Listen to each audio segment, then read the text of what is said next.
ಬರಡಾಗಿದ್ದ ಆದಿಚುಂಚನಗಿರಿ ಮಹಾಸಂಸ್ಥಾನ ಮಠವನ್ನು ಸುವರ್ಣಗಿರಿಯನ್ನಾಗಿಸಿ ದೇಶಾದ್ಯಂತ ಶಿಕ್ಷಣ ಸಂಸ್ಥೆಗಳು ಹಾಗೂ ಮಠ ಮಾನ್ಯಗಳನ್ನು ಸ್ಥಾಪಿಸಿ ಲಕ್ಷಾಂತರ ಬಡ ವಿದ್ಯಾರ್ಥಿಗಳಿಗೆ ಜ್ಞಾನದ ಬೆಳಕಿನ ಶಕ್ತಿ ನೀಡಿ ಬದುಕು ಕಟ್ಟಿಕೊಳ್ಳಲು ಆಸರೆಯಾದ ಭೈರವೈಕ್ಯ ಡಾಕ್ಟರ್ ಬಾಲಗಂಗಾಧರನಾಥ ಸ್ವಾಮೀಜಿಗಳು ಪ್ರೇರಕ ಶಕ್ತಿಯಾಗಿದ್ದಾರೆ ಎಂದು ಹೇಮಗಿರಿ ಶಾಖಾ ಮಠದ ಗೌರವ ಕಾರ್ಯದರ್ಶಿ ಡಾಕ್ಟರ್ ಜೆ.ಎನ್. ರಾಮಕೃಷ್ಣೇಗೌಡ ಹೇಳಿದರು.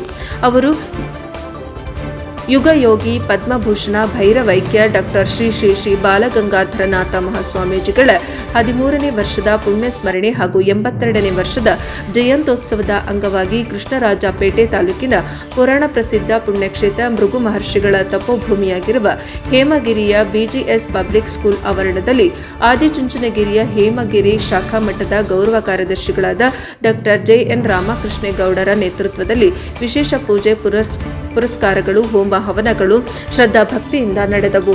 ಅಕ್ಷರ ಆರೋಗ್ಯ ವಸತಿ ಪರಿಸರ ಜಾಗೃತಿ ಸೇರಿದಂತೆ ಗ್ರಾಮೀಣ ಪ್ರದೇಶದ ಬಡ ವಿದ್ಯಾರ್ಥಿಗಳಿಗೆ ಗುಣಮಟ್ಟದ ಶಿಕ್ಷಣವನ್ನು ನೀಡುವ ಮೂಲಕ ಆದಿಚುಂಚನಗಿರಿ ಮಹಾಸಂಸ್ಥಾನದ ಮಠದ ಕೀರ್ತಿಯನ್ನು ವಿಶ್ವ ಮಟ್ಟದಲ್ಲಿ ಬೆಳಗುವಂತೆ ಮಾಡಿದ ಭೈರವೈಕ್ಯ ಬಾಲಗಂಗಾಧರನಾಥ ಮಹಾಸ್ವಾಮೀಜಿಗಳ ದೇಶಕ್ಕೆ ಎಂದಾಗಿ ಇಂದು ಶ್ರೀಮಠದ ಕೀರ್ತಿಯು ದೇಶ ವಿದೇಶಗಳಲ್ಲಿ ಬೆಳಗಿದೆ ಎಂದು ಅಭಿಮಾನದಿಂದ ಹೇಳಿದ ರಾಮಕೃಷ್ಣೇಗೌಡ ಬಿಜಿಎಸ್ ಸಮೂಹ ಶಿಕ್ಷಣ ಸಂಸ್ಥೆಗಳಲ್ಲಿ ಭೈರವೈಕ್ಯ ಚುಂಚನಗಿರಿ ಶ್ರೀಗಳ ಪುಣ್ಯ ಸ್ಮರಣೆ ಹಾಗೂ ಜಯಂತ್ಯೋತ್ಸವದ ಸಮಾರಂಭವನ್ನು ಶ್ರದ್ಧಾ ಭಕ್ತಿಯಿಂದ ಆಚರಿಸಲಾಗುತ್ತಿದೆ ಎಂದು ಹೇಳಿದರು.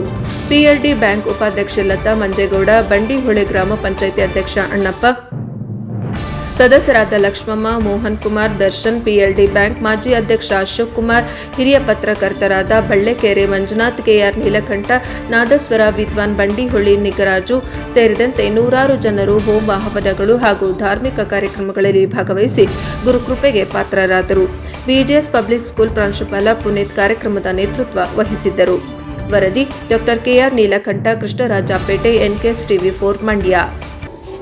ಪ್ರಥಮತಃ ಪರಮಪೂಜ್ಯ ಜಗದ್ಗುರು ಪದ್ಮಭೂಷಣ ಯುಗಯೋಗಿ ಭೈರವೈಕ್ಯ ಡಾಕ್ಟರ್ ಶ್ರೀ ಬಾಲಗಂಗಾಧರನಾಥ ಸ್ವಾಮೀಜಿಯವರ ದಿವ್ಯ ಚೇತನಕ್ಕೆ ಸ್ಥಿರಸಾಂಗ ಪ್ರಣಾಮಗಳು ತರ್ಪಣ ಮಾಡಿ 72ನೇ ಜಗದ್ಗುರು ಪರಮಪೂಜ್ಯ ಶ್ರೀ ಡಾಕ್ಟರ್ ನಿರ್ಮಲಾನಂದನಾಥ ಸ್ವಾಮೀಜಿಯವರು ಈ ಸಂದರ್ಭದಲ್ಲಿ ಸ್ಮರಿಸ್ತಾ ಬಹುಶಃ ಗುರುಗಳ 82ನೇ ವರ್ಷದ ಹುಟ್ಟುಹಬ್ಬ ಹಾಗೂ 13ನೇ ವರ್ಷದ ವಾರ್ಷಿಕ ಪುಣ್ಯ ಸಂಸ್ಮರಣಾ ಕಾರ್ಯಕ್ರಮವನ್ನು ಬಹುಶಃ ಹೇಮಗಿರಿಯಲ್ಲಿ ನಡೆಸಿದ್ದೀವಿ.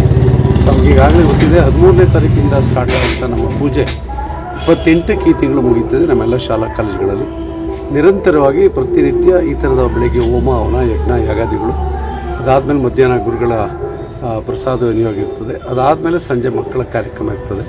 ಬಂದಂಥ ಅತಿಥಿಗಳು ಮತ್ತು ಅಭ್ಯಾಗತರಿಗೆ ಸ್ವಾಗತ ಗೌರವಗಳನ್ನು ಸಮರ್ಪಣೆ ಮಾಡೋ ಕೆಲಸ ಇರ್ತದೆ. ಬಹುಶಃ ಇದು ಉದ್ದೇಶ ಇಷ್ಟೇ, ಪ್ರತಿ ವರ್ಷ ಗುರುಗಳು ತೀರ್ಕೊಂಡ ಮೇಲೆ ದೇಹ ಬಿಟ್ಟ ಮೇಲೆ ಅವರ ದಿನದೊಂದು 13ಕ್ಕೆ ಅವರು ದೇಹ ಬಿಟ್ಟರು ಜನವರಿ, 18 ಅವರು ಹುಟ್ಟಿದಬ್ಬ. ಹಾಗಾಗಿ ಎರಡನ್ನೂ ಸಮ್ಮಿಳಿತಗೊಳಿಸಿ ನಾವು 13ರಿಂದ ಸ್ಟಾರ್ಟ್ ಮಾಡಿ ಬಹುಶಃ 18 28ಕ್ಕೆ ಹೋಗ್ತಾರೆ. ಅಲ್ಲಿವರೆಗೂ ಕೂಡ ನಮ್ಮ ಎಲ್ಲ ಶಾಲಾ ವ್ಯಾಪ್ತಿಯ ಶಾಲಾ ಕಾಲೇಜುಗಳಲ್ಲಿ ನಿರಂತರವಾಗಿ ಇಂಥ ಒಂದು ಪೂಜಾ ಕಾರ್ಯಕ್ರಮವನ್ನು ಮಾಡ್ತಾ ಬಂದಿದ್ವಿ. ಇದರ ಉದ್ದೇಶ ಇಷ್ಟೇ, ಗುರುಗಳಿಗೆ ಬೇರೆ ಏನೂ ನಾವು ಕೊಡಲಿಕ್ಕಾಗೋದಿಲ್ಲ.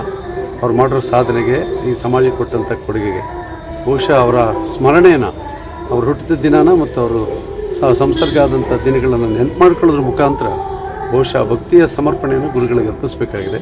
ಆ ಕೆಲಸವನ್ನು ನಾವು ಕೂಡ ಮಾಡ್ತಾಯಿದ್ದೀವಿ, ಮಾಡ್ತಲೂ ಕೂಡ ಆ ಕೆಲಸವನ್ನು ಮಾಡ್ತಿದ್ದಾರೆ. ನಾನು ಕೇಳೋದಿಷ್ಟೇ, ಎಲ್ಲ ಭಕ್ತರು ಕೂಡ ಈ ಕಾರ್ಯಕ್ರಮದಲ್ಲಿ ಬಹಳ ಪ್ರೀತಿಯಿಂದ ಭಾಗವಹಿಸಿ ಗುರುಗಳ ಕೃಪೆಗೆ ಪಾತ್ರ ಆಗಲಿ ಅನ್ನೋದಷ್ಟೇ ನನ್ನ ಕಳಕಳಿ ಪ್ರಾರ್ಥನೆ. ಏಕೆಂದರೆ ಬೇರೆ ಹಳ್ಳಿಗಳಲ್ಲಿ ನಾನು ಮೊನ್ನೆ ನಾಮೂಲ ಹತ್ರ ಯಾವುದೋ ಒಂದು ಹಳ್ಳಿಗೆ ಹೋಗಿದ್ದೆ. ಬಹುಶಃ ನಿರಂತರವಾಗಿ 13 ವರ್ಷದಿಂದ ಗುರುಗಳ ಹುಟ್ಟುಹಬ್ಬವನ್ನು ಆಚರಣೆ ಮಾಡ್ತಾ ಬಂದಿದ್ದಾರೆ. ಅದು ಇಲ್ಲಿ ಹೇಳಲೇಬೇಕು ಆ ಶಬ್ದ ನಾನು. ಕಾರಣ ಏನೋದು ತುಪ್ಪದ ಮಡ ಅಂತ ನೀವು ಕೇಳಿದೆ. ಅಲ್ಲಿರ್ತಕ್ಕಂಥವರು 94% ಎಲ್ಲ ಬೇರೆ ವರ್ಗದವರು, ಕುರುಬರು, ಬೇರೆ ಬೇರೆ ಜಾತಿ.